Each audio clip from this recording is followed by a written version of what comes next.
Cualquiera que lea la profecía del Antiguo Testamento muy pronto descubre que los profetas hicieron muchas predicciones. Y si se le pregunta a las personas por qué hay muchas predicciones en los profetas, dirán simplemente que era para hablarnos acerca del futuro. Aprenderemos en esta lección que los profetas no hicieron predicciones principalmente para informarnos del futuro, sino más bien dieron predicciones para animar al pueblo de Dios a formar el futuro. Hemos titulado esta lección El propósito de las predicciones, porque vamos a explorar por qué hablaron los profetas acerca del futuro. Para descubrir el propósito de las predicciones, vamos a explorar 4 tópicos diferentes. Primero, cómo entendieron la soberanía divina sobre la historia. Segundo, lo que creyeron los profetas acerca de sus predicciones y contingencias humanas. Tercero, cómo entendieron las certezas de sus predicciones. Y cuarto, ¿cuáles fueron los objetivos de las predicciones en la profecía del Antiguo Testamento? Veamos primero cómo la soberanía de Dios sobre la historia moldeó el entendimiento de las predicciones de los profetas. ¿Has notado alguna vez que los cristianos, como toda la gente, tienden a ir a los extremos? O comemos demasiado o comemos muy poco, o hacemos demasiado ejercicio o no hacemos casi nada. Bueno, pues algo parecido sucede también en teología. Muchas veces cuando pensamos en conceptos teológicos, vamos a los extremos. Y esto es especialmente cierto con el asunto de la soberanía de Dios. Encontramos algunos cristianos que enfatizan la soberanía de Dios sobre la historia hasta el punto que excluyen la realidad de la responsabilidad humana. Y después, encontramos personas que enfatizan la importancia de la elección humana y la responsabilidad humana al punto de negar la soberanía de Dios. Hay demasiada confusión en la iglesia sobre estos tipos de conceptos que debemos detenernos por un momento para ver el punto de vista de la Biblia en cuanto a la soberanía de Dios y la responsabilidad humana. La doctrina bíblica acerca de la soberanía de Dios proporciona un antecedente esencial para entender las formas en que los profetas predijeron el futuro. Hay muchas maneras en las cuales podemos abordar el asunto de la soberanía de Dios, pero vamos a echar un vistazo a 2 temas teológicos tradicionales. Primero, la inmutabilidad de Dios y segundo, la providencia de Dios. Veamos primero lo que dice la Biblia acerca de la inmutabilidad divina. Dicho simplemente, la doctrina de la inmutabilidad enseña que Dios es inmutable. Ahora, debemos tener cuidado cuando hablamos de esta manera, porque Dios no es inmutable o incambiante de cualquier manera que podamos imaginarnos. Por muchos siglos, la teología sistemática tradicional ha sido cuidadosa al identificar modos específicos en los que Dios no cambia. De hecho, hay solamente 3 maneras principales en las que se puede hablar de Dios como inmutable. En primer lugar, el carácter de Dios no cambia. Dios siempre es amoroso, siempre es justo, siempre sabe todas las cosas, siempre es todopoderoso, siempre está presente en todo lugar. Los atributos de Dios nunca varían con el tiempo. Esto es lo que quería decir el escritor de Hebreos cuando escribió en Hebreos capítulo 13, versículo 8. Jesucristo es el mismo ayer, hoy y por los siglos.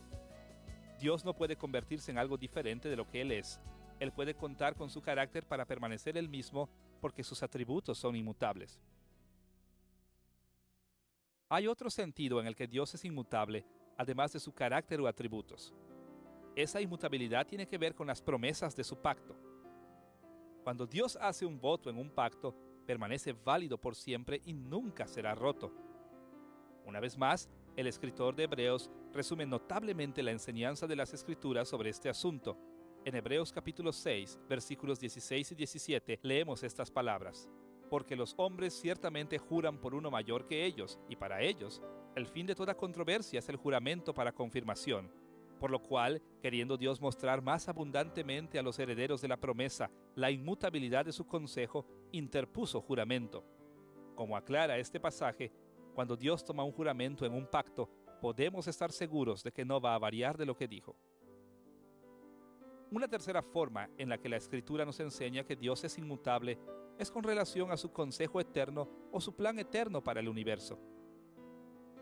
Aunque algunos grupos de cristianos fallan en ver esta enseñanza en la Escritura, todo lo que decimos en esta lección se basa en la creencia de que Dios tiene un plan que no cambia y que este plan gobierna toda la historia. Ayuda a resumir esa doctrina de un modo tradicional al referirse a la Confesión de Fe de Westminster. En la Confesión de Fe de Westminster, capítulo 3, párrafo 1, leemos estas palabras acerca del plan eterno de Dios.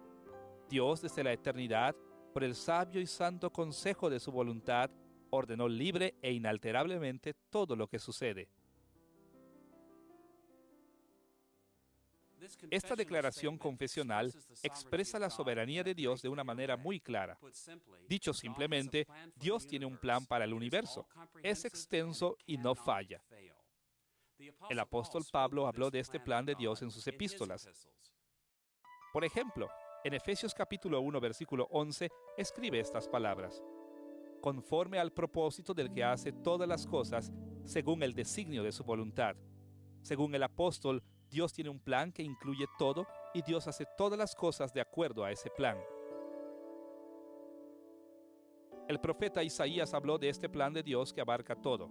En Isaías capítulo 46, versículos 9 al 11, leemos estas palabras del profeta: porque yo soy Dios, y no hay otro Dios, y nada hay semejante a mí, que anuncio lo porvenir desde el principio, y desde la antigüedad lo que aún no era hecho, que digo, mi consejo permanecerá, y haré todo lo que quiero, que llamo desde el oriente al ave, y de tierra lejana al varón de mi consejo. Yo hablé, y lo haré venir, lo he pensado, y también lo haré. Es muy importante entender que los profetas creían en la doctrina bíblica de la inmutabilidad de Dios. Dios no cambia en su carácter, en sus promesas pactuales y en su plan eterno para el universo. Y así que no importa lo que sucediera en la historia de Israel, los profetas entendieron que Dios siempre sería verdadero con relación a su carácter. Ellos entendieron que siempre guardaría firmes sus promesas pactuales y también sabían que el consejo de Dios y su control sobre todas las cosas nunca fallarían. Al leer los profetas, descubriremos que muchas cosas terribles sucedieron, pero esta confianza en la inmutabilidad de Dios siempre lo sostenía. Habiendo visto que la inmutabilidad de Dios formó un antecedente para las predicciones proféticas, también debemos recordar el otro lado de la moneda. La doctrina de la inmutabilidad de Dios debe balancearse con la doctrina de la providencia de Dios. La providencia de Dios puede definirse como el involucramiento activo de Dios en la historia al llevar a cabo su plan eterno para el universo. De acuerdo a las Escrituras, Dios no se distancia de su creación, simplemente observando que se lleve a cabo su plan inmutable. Más bien, Él tiene un papel para Él mismo en su plan eterno. Es por esta razón que la Biblia habla con frecuencia de Dios como el Dios viviente. Es porque es un actor en el escenario de la historia y constantemente interactúa con su creación en providencia.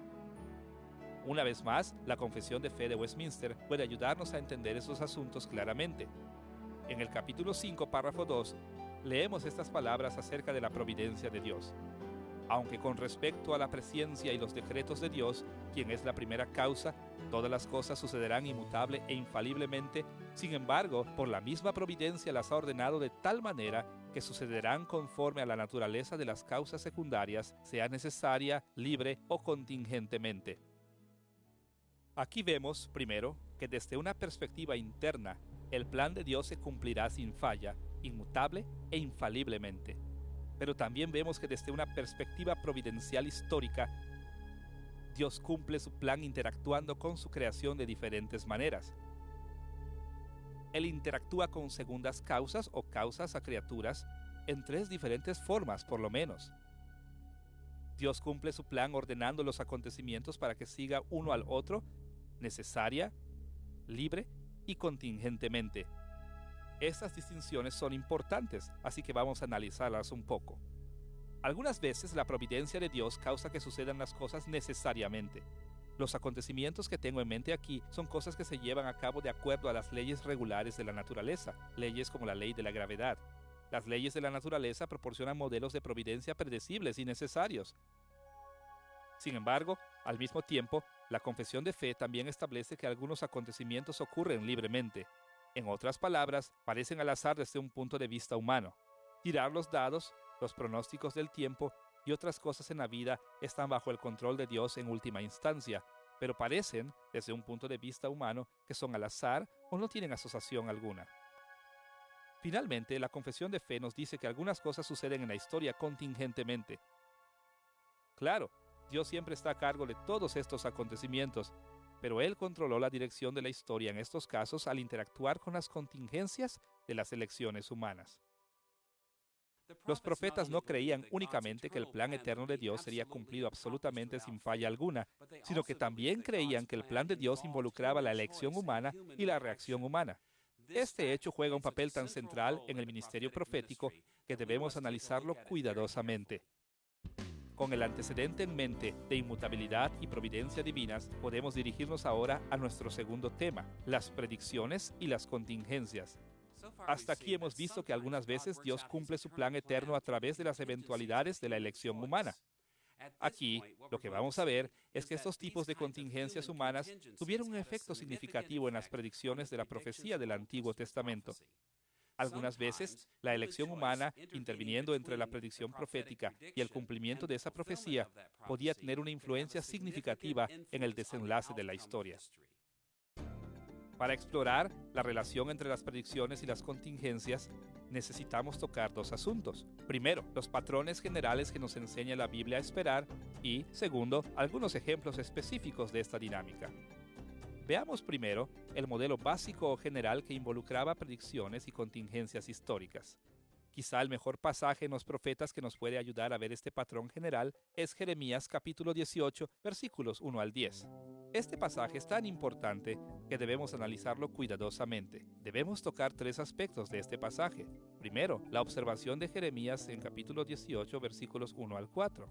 Segundo, la explicación del Señor en los versículos 5 y 6. Y tercero, la elaboración del Señor en los versículos 7 al 10.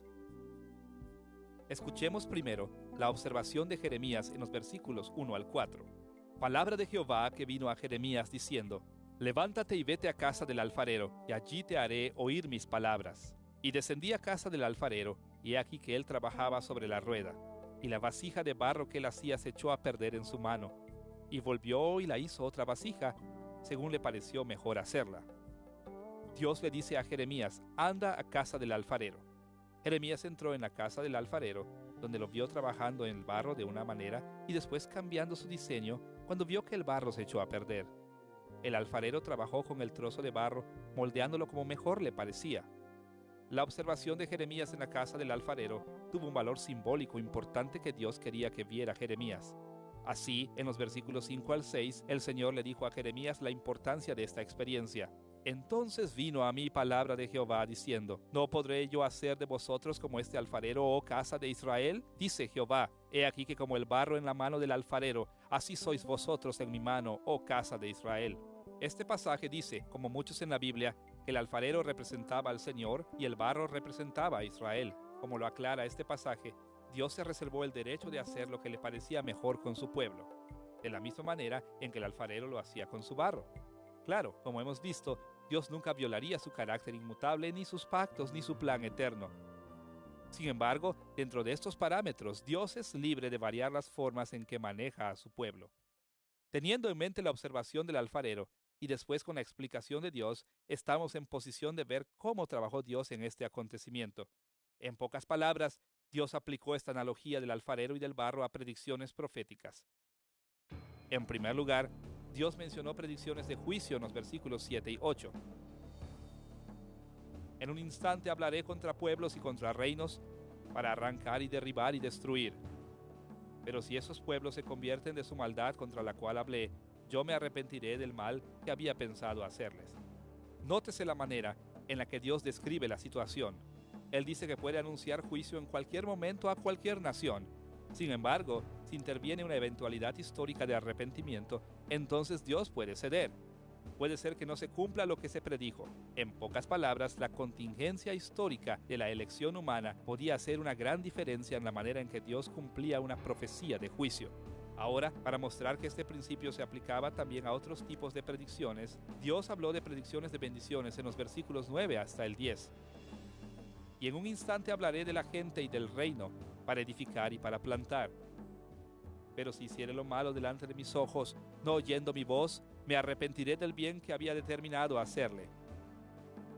Nótese la situación paralela.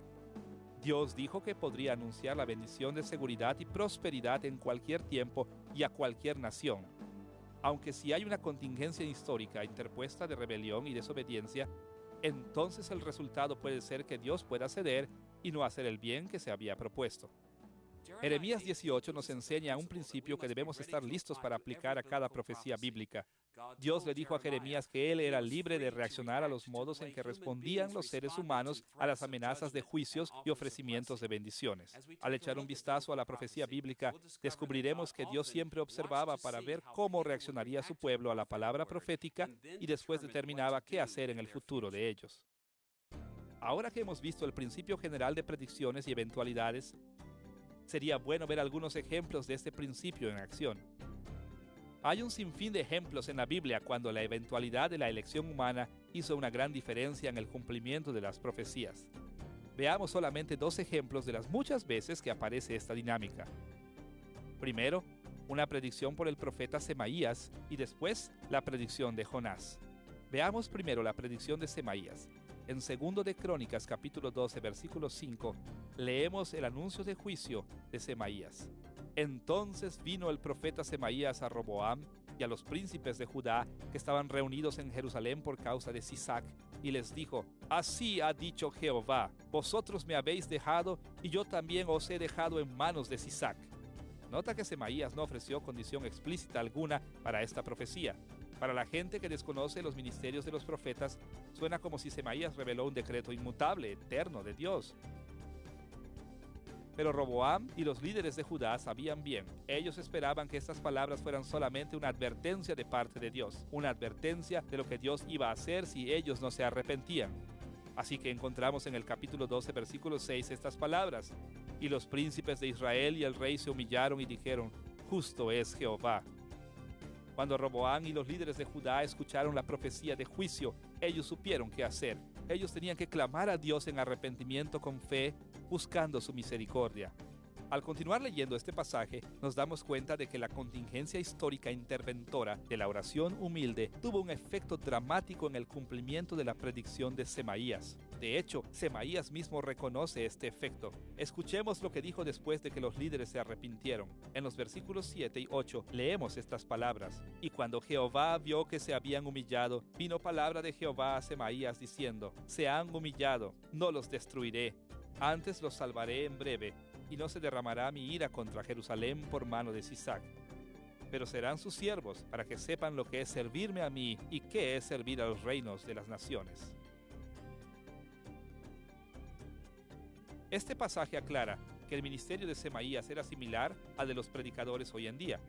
Él advertía el juicio que estaba por venir, no tanto para condenar a la gente a perdición eterna, sino para que la gente escuchara esta advertencia, se arrepintiera y después recibiera la gracia de Dios. Así que vemos que la reacción humana de la oración hizo una diferencia importante en la manera en que sería cumplida la profecía de Semaías. En este caso, la profecía de Semaías no fue completamente invertida, pero fue modificada o suavizada, de tal manera que el ataque en contra de Jerusalén no fue tan grande como lo hubiera sido. Un segundo ejemplo de la influencia de las reacciones humanas a las predicciones aparece en el libro de Jonás. Ahora, la historia de Jonás es muy familiar para nosotros. Sabemos que Dios envió a Jonás a la ciudad de Nínive para anunciar el juicio que estaba por venir. En Jonás capítulo 3, versículo 4, esto es lo que dice Jonás: De aquí a 40 días, Nínive será destruida. ¿Qué podría ser más simple que esta profecía? Jonás anunció que la ciudad de Nínive tenía solamente 40 días más antes de ser destruida. No había sí alguno, no había y alguno, y no había pero alguno. ¿Y qué pasó? El resto del capítulo nos lo dice. El rey de Nínive y el pueblo, junto con sus animales, se vistieron de cilicio en arrepentimiento de sus pecados. El rey anunció en el capítulo 3, en el versículo 7, Hombres y animales, bueyes y ovejas, no gusten cosa alguna, no se les dé alimento ni beban agua, sino cúbranse de cilicio, hombre y animales, y clamen a Dios fuertemente, y conviértase cada uno de su mal camino, de la rapiña que hay en sus manos. ¿Quién sabe si se volverá y se arrepentirá Dios, y se apartará del ardor de su ira, y no pereceremos? Dicho simplemente, se llevó a cabo una contingencia histórica interpuesta de arrepentimiento antes de que se cumpliera la profecía. La gente se humilló en arrepentimiento ante el Señor. ¿Y cuál fue el resultado de esta contingencia histórica? En el capítulo 3, versículo 10 leemos estas palabras: Y vio Dios lo que hicieron, que se convirtieron de su mal camino, y se arrepintió del mal que había dicho que les haría, y no lo hizo. El cumplimiento de la predicción de Jonás fue influenciado tremendamente por el arrepentimiento de Nínive. Más tarde, él se queja con el Señor de esta manera en el capítulo 4, versículo 2. Sabía yo que tú eres Dios clemente y piadoso, tardo en enojarte y de grande misericordia y que te arrepientes del mal. Aun cuando dio su predicción, Jonás sabía que había la posibilidad de que Dios no destruyera la ciudad. De hecho, no fue hasta 100 años después que Nínive fue destruida por los babilonios. Del principio general de Jeremías 18 y estos dos ejemplos específicos, vemos que muchas veces la eventualidad de la elección humana influyó en el modo en que se cumplieron las profecías. Algunas veces Dios reservó un juicio o una bendición. Algunas veces debilitaba una bendición o aún disminuía un juicio. Y otras veces aumentaría los juicios o aumentaría las bendiciones, dependiendo en cómo respondían los seres humanos a la palabra profética. Ahora que hemos visto que las eventualidades históricas pueden influir en el cumplimiento de las predicciones, debemos dirigirnos al siguiente tema. ¿Qué certeza o confianza podían tener los creyentes del Antiguo Testamento cuando escuchaban una predicción? ¿Cuán confiados podían estar que Dios cumpliría las predicciones que habían hecho los profetas? Para responder esta pregunta, nos ayudará a recordar los tipos de predicciones que encontramos en la profecía del Antiguo Testamento. Como hemos visto en lecciones anteriores, un eje en el que podemos situar las predicciones del Antiguo Testamento es su variación entre las bendiciones y los juicios pactuales. Las predicciones proféticas pueden clasificarse como las bendiciones anunciadas por Dios en la naturaleza y en la guerra, y sus juicios en la naturaleza y en la guerra. Hemos visto también otro eje organizacional en lecciones previas. Todas las predicciones proféticas caen en algún lugar dentro del rango de juicios y bendiciones mayores o menores. Recordarás que muchos tipos de bendiciones pequeñas y juicios pequeños fueron anunciados por los profetas, pero el juicio más grande fue la amenaza del exilio y la bendición más grande fue la restauración después del exilio. Este acercamiento básico a las predicciones proféticas nos ayuda a ver en una ojeada el mensaje básico que dieron los profetas a sus audiencias originales. Sin embargo, aquí necesitamos agregar una tercera dimensión a nuestra organización de las predicciones proféticas. Los profetas del Antiguo Testamento no solamente le hablaban a sus oyentes de las bendiciones y juicios mayores o menores, también indicaban, de una u otra manera, el nivel de la determinación de Dios para llevar a cabo esos juicios. En un extremo del espectro, los profetas les decían a sus oyentes que Dios tenía un nivel muy bajo de determinación para llevar a cabo un escenario particular. En el otro extremo del espectro, indicaban que Dios estaba muy determinado a llevar a cabo las predicciones. Es muy importante recordar que, cuando los profetas hablan de Dios teniendo un alto o bajo nivel de determinación para llevar a cabo una profecía, están hablando de Él en términos netamente humanos. En términos del plan inmutable y eterno, Dios siempre cumple todo lo que desea. Pero cuando Dios estaba interactuando con las criaturas humanas y consumando su plan en providencia, algunas veces Él reveló que su determinación era muy alta y otras veces muy baja. Hay muchas maneras de abordar esta dimensión de las predicciones del Antiguo Testamento, pero vamos a señalar 4 puntos diferentes en el espectro de la determinación de Dios.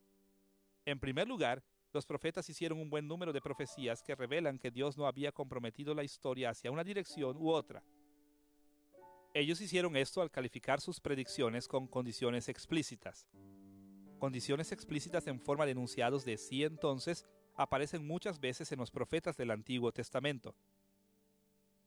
Por ejemplo, en Isaías capítulo 1, versículos 19 al 20, leemos esta predicción condicional. Si quisiereis y oyereis, comeréis el bien de la tierra.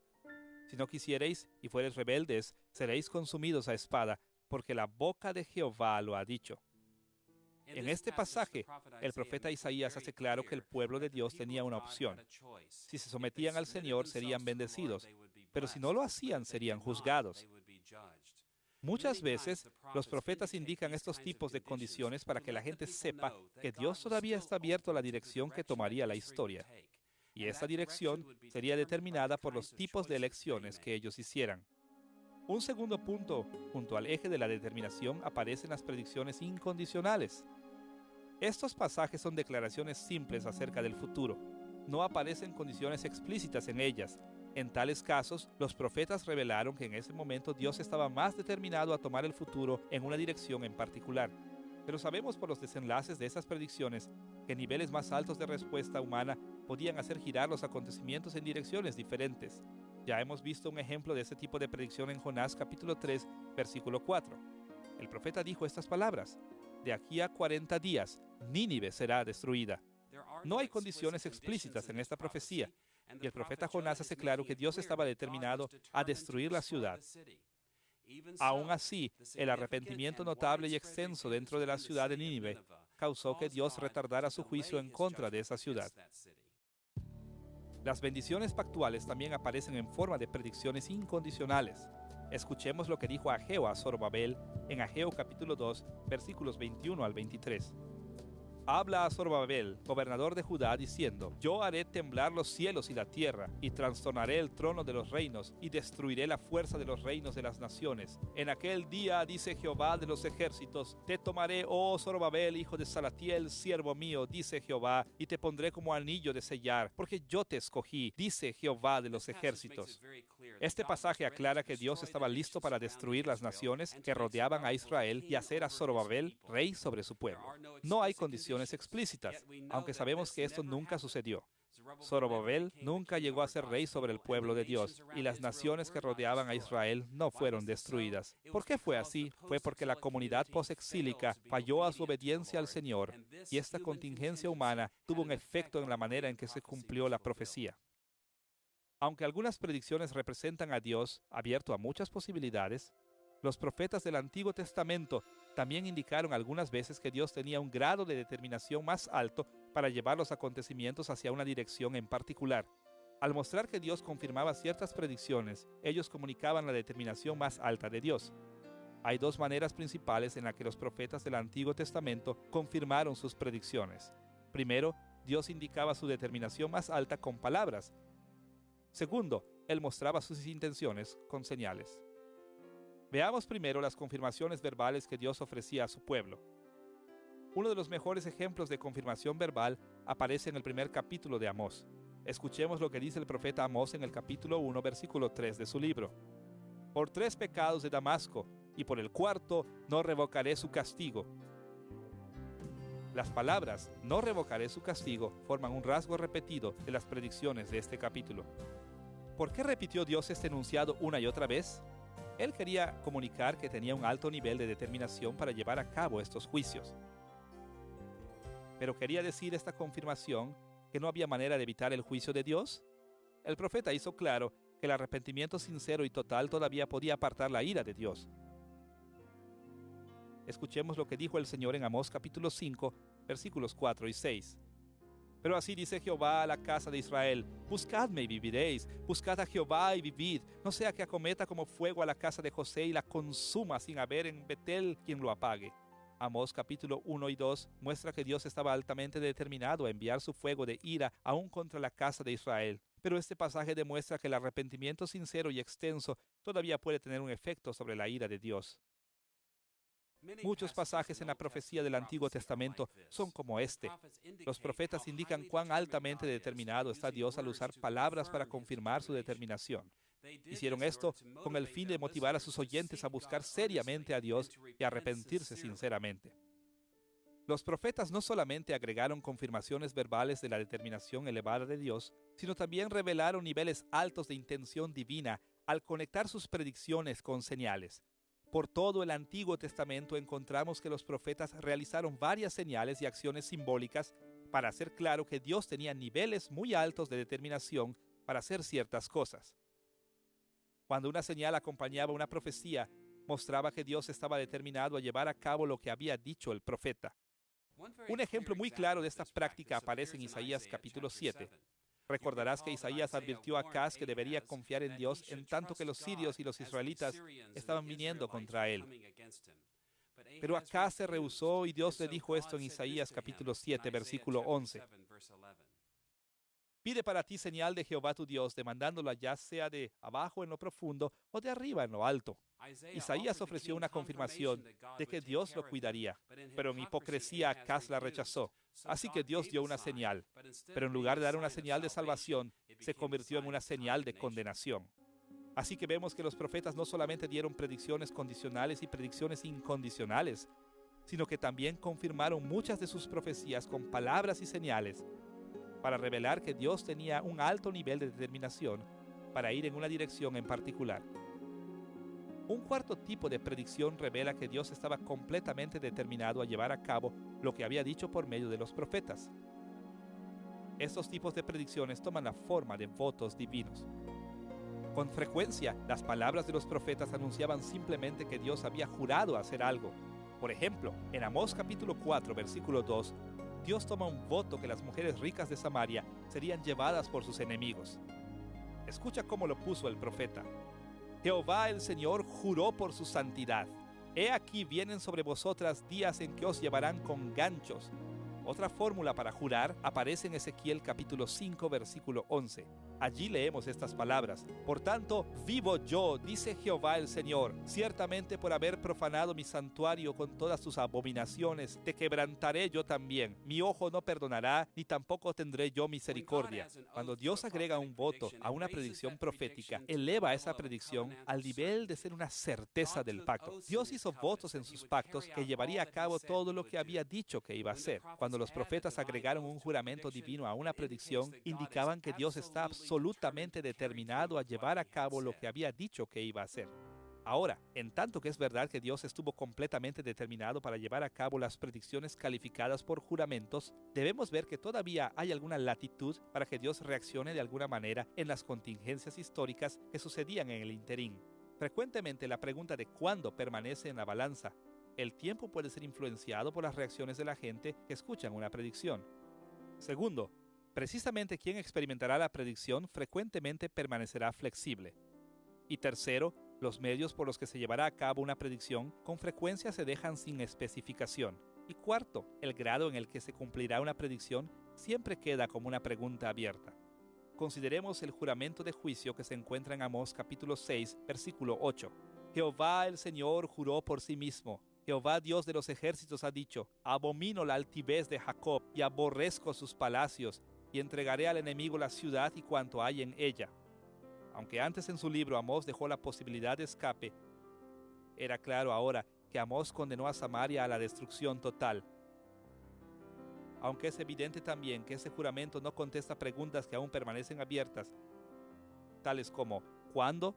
¿Sucederá esta destrucción pronto o se pospondrá? Sigue quedando abierto el quién o qué gente precisamente morirá o será exiliada. Y no está especificado por qué medios precisos Dios destruirá. Y de hecho, hasta qué grado la destrucción que debe llevarse a cabo está abierta también. Esas preguntas permanecen para ser contestadas a la luz de las reacciones que tuvieron los israelitas. Sus oraciones y arrepentimiento, su rebelión y desafío, pudieron hacer tremendas diferencias en el cumplimiento de esta predicción. Una situación similar fue cierta para los juramentos divinos de bendición. Por ejemplo, en Isaías 62, en el versículo 8, leemos este juramento para aquellos que regresaron del exilio. Juró Jehová por su mano derecha y por su poderoso brazo, que jamás daré tu trigo por comida a tus enemigos, ni beberán los extraños el vino que es fruto de tu trabajo. Es claro en este pasaje que Dios juró traer a su pueblo de regreso a la tierra prometida, de tal manera que la gente pudiera estar segura que esa predicción se llevaría a cabo. Sin embargo, hubo preguntas que permanecieron.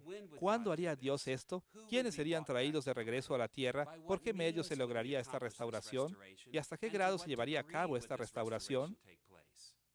En las profecías con promesas, estos tipos de preguntas siempre permanecen abiertas. Así que vemos que los profetas del Antiguo Testamento indicaban que Dios tuvo diferentes grados de determinación para dirigir el futuro de una u otra manera. Algunas profecías eran explícitas, otras implícitas. Otras fueron confirmadas por palabras y señales.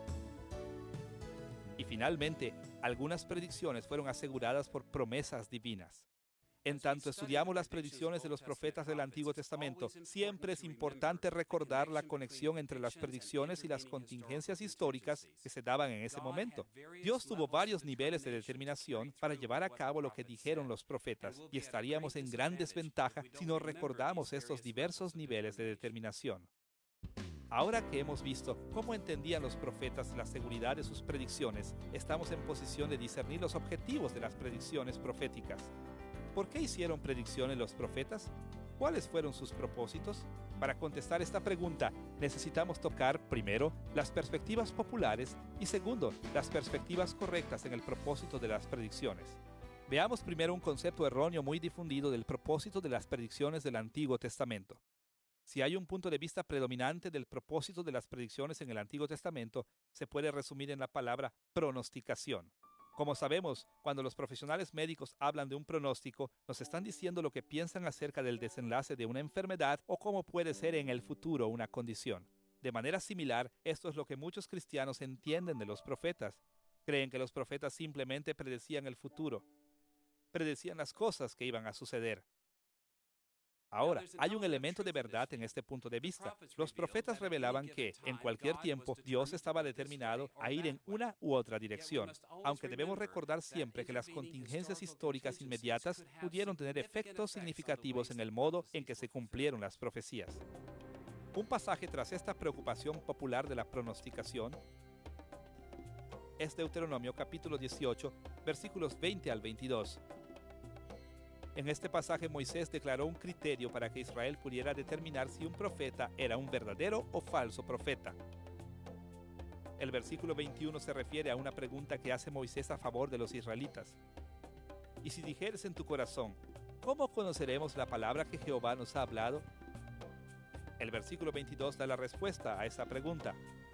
Si el profeta hablare en nombre de Jehová y no se cumpliere lo que dijo, ni aconteciere, es palabra que Jehová no ha hablado. Con presunción le habló el tal profeta, no tengas temor de él. Un concepto erróneo muy difundido de este pasaje dice algo así. Si un verdadero profeta del Señor dice algo, entonces eso debe de suceder tal y como lo dijo. Pero para aplicar apropiadamente la prueba de Moisés de un verdadero profeta, debemos recordar lo que ya hemos visto en esta lección. No debemos acercarnos a las palabras de los profetas a la ligera. Tenemos que considerar las intenciones detrás de las predicciones proféticas. Cuando los profetas hablaron, ellos no siempre trataron de dar la impresión de que lo que estaban prediciendo era absolutamente seguro. Sus palabras revelaron, algunas veces explícitamente y otras implícitamente, que las reacciones humanas pudieron influenciar el cumplimiento de una predicción. Así que, cuando aplicamos la prueba de Moisés de los profetas, siempre nos tenemos que preguntar no solamente lo que dijo el profeta explícitamente, sino también qué condiciones implícitas se aplican a sus predicciones. Moisés e Israel sabían que esto era cierto en la profecía. Ellos sabían que solamente las promesas divinas daban por un hecho la seguridad de un acontecimiento futuro. También sabían que, cuando los profetas hablaban de juicio, generalmente los profetas no condenaban a juicio, sino simplemente advertían de juicio. Ellos entendieron que a menos que los profetas indicaran que una promesa divina se había hecho, ellos no prometían bendición, sino ofrecían bendición. En estos casos, las pruebas de Moisés pudieron ser calificadas por la ocurrencia de contingencias históricas significativas que intervenían. En otras palabras, en tanto que algunas reacciones humanas no afectaran el proceso, entonces las pruebas de Moisés podrían aplicarse fácilmente. De otra manera, la posibilidad de la respuesta de Dios tendría que ser un factor en el proceso. Los espectadores tendrían que hacerse la pregunta: ¿ocurrieron contingencias históricas significativas? Si es así, entonces las pruebas de Moisés deberían de ajustarse apropiadamente. Si es una concepción errónea pensar que la pronosticación fue el objetivo principal de la profecía, entonces, ¿cuál fue el propósito principal de las predicciones proféticas? Dicho simplemente, los profetas hablaban del futuro principalmente para motivar o activar a sus oyentes. Otra forma de decirlo es que no querían tanto informar a sus oyentes acerca del futuro, sino más bien activarlos para formar el futuro. Para entender esta perspectiva en las predicciones proféticas, ayudará el ver la forma en que los creyentes del Antiguo Testamento respondieron a las predicciones de los profetas. Primero, veremos que lo que llamamos la reacción ¿quién sabe? Y después, en segundo lugar, veremos lo que llamaremos la reacción doble. Estas reacciones del pueblo de Dios nos ayudarán a ver estos objetivos de las predicciones proféticas con más claridad. En primer lugar, debemos ver la reacción ¿quién sabe? En 3 ocasiones en el Antiguo Testamento, cuando la gente escuchó una predicción profética, tuvieron una reacción que pudiera parecer extraña para nosotros. En lugar de decir, bueno, ahora ya sabemos lo que depara el futuro, ellos dijeron, ¿quién sabe? O como decían en hebreo, meodaya. Esta reacción de ¿quién sabe? Se llevó a cabo en 3 situaciones que valen la pena hacer notar. Primero, cuando Natán confrontó a David sobre su adulterio con Betsabé, le hizo esta predicción en 2 de Samuel capítulo 12, versículo 14. Mas por cuanto con este asunto hiciste blasfemar a los enemigos de Jehová, el hijo que te ha nacido ciertamente morirá. Natán predijo que el hijo de David moriría, y como nos damos cuenta, esto ocurrió. Pero más tarde David explicó a la gente de su corte lo que estaba pensando después de que Natán había dado su predicción, pero antes de que el niño hubiera muerto. Él dijo estas palabras en 2 de Samuel 12, versículo 22. Viviendo aún el niño, yo ayunaba y lloraba diciendo, ¿quién sabe si Dios tendrá compasión de mí y vivirá el niño? Mas ahora que ha muerto, ¿para qué he de ayunar? ¿Podré yo hacerle volver? Yo voy a él, mas él no volverá a mí. En lugar de aceptar la palabra profética como inevitable, David todavía se preguntó si la predicción podría ser impedida por medio de la oración y el arrepentimiento. Sus esfuerzos no funcionaron porque su hijo de todas maneras murió, pero la actitud de David es clara. Hasta que el niño murió, David tenía una esperanza, la esperanza de ¿quién sabe? De manera similar, el profeta Jonás le dijo a la ciudad de Nínive que el juicio estaba por venir. En el capítulo 3, versículo 4 de su libro, leemos esta predicción. De aquí a 40 días Nínive será destruida. Una vez más, pudimos haber esperado que el pueblo de Nínive aceptara simplemente la predicción del profeta como inevitable, pero no lo hicieron. En lugar de esto, respondieron como David lo hizo. En Jonás capítulo 3, versículo 9, el rey de Nínive dijo, ¿quién sabe si se volverá y se arrepentirá Dios y se apartará del ardor de su ira y no pereceremos? En una tercera ocasión, la misma reacción a la profecía se lleva a cabo. En Joel capítulo 2, versículos 1 al 11, el profeta anunció que un juicio terrible estaba viniendo en contra de Jerusalén. Sin embargo, Joel animó a sus lectores a arrepentirse y a ayunar. Su razón para alentar el arrepentimiento y el ayuno se aclara en el capítulo 2, versículo 14. Allí leemos estas palabras. ¿Quién sabe si volverá y se arrepentirá y dejará bendición tras de él? Joel estaba convencido que, en tanto que su predicción no fuera cumplida completamente, era bueno que la gente buscara el perdón de Dios, porque nadie podía saber exactamente cómo reaccionaría Dios a la contingencia histórica. ¿Qué nos enseñan estas reacciones de quién sabe acerca de los creyentes del Antiguo Testamento? Los creyentes del Antiguo Testamento no pensaban que las predicciones proféticas sellaban sus destinos, sino más bien siempre creyeron que era posible que las eventualidades históricas, especialmente la eventualidad de la oración, tuvieran un efecto significativo en el modo en que se cumplían las profecías. La reacción de quién sabe nos guía a un entendimiento más amplio del objetivo de la profecía del Antiguo Testamento. Los profetas esperaban una reacción doble a sus predicciones. Por un lado, los profetas sabían que había una manera de asegurar que un juicio amenazante se llevara a cabo o fuera peor. Esto era ignorar la advertencia de una predicción y permanecer en rebelión en contra de Dios. Al mismo tiempo, cuando los profetas anunciaron que Dios había decidido enviar un juicio de pacto en contra de su pueblo, ellos querían que la gente se dirigiera a Dios con la esperanza de que el juicio fuera eliminado. El arrepentimiento y confianza en Jehová era la única esperanza para evitar el juicio de Dios. Por otro lado, cuando los profetas daban oráculos de bendición, también querían incitar reacciones de sus lectores. Podían estar seguros que la rebelión flagrante en contra de Dios podía quitar la predicción de bendición y reemplazarla por juicio, pero una continua vida de fidelidad traería con seguridad la bendición prometida. Dicho simplemente, los profetas dieron sus predicciones de juicio y bendición para animar a sus oyentes a buscar evitar el juicio y acelerar las bendiciones de Dios por sus acciones. De esta manera, el objetivo de las predicciones proféticas no fue principalmente para pronosticar, sino para activar al pueblo de Dios al servicio del Señor. Así que hemos visto 4 tópicos en esta lección sobre el propósito de las predicciones. Primero, tocamos la soberanía divina sobre la historia. Después, las predicciones y contingencias. Tercero, vimos la seguridad de las predicciones y después, finalmente, los objetivos de las predicciones. Los conceptos que hemos tocado en esta lección son absolutamente esenciales para el entendimiento de la profecía del Antiguo Testamento. Los profetas del Antiguo Testamento no estaban tratando de hablar por adelantado acerca de la historia de tal manera que la gente pudiera saber simplemente qué iba a pasar en el futuro. Estaban activando al pueblo a buscar la misericordia de Dios de tal manera que pudieran evitar el juicio y encontrar las bendiciones de Dios. Al leer la profecía del Antiguo Testamento, debemos ser activados para buscar la bendición de Dios y también para evitar su juicio.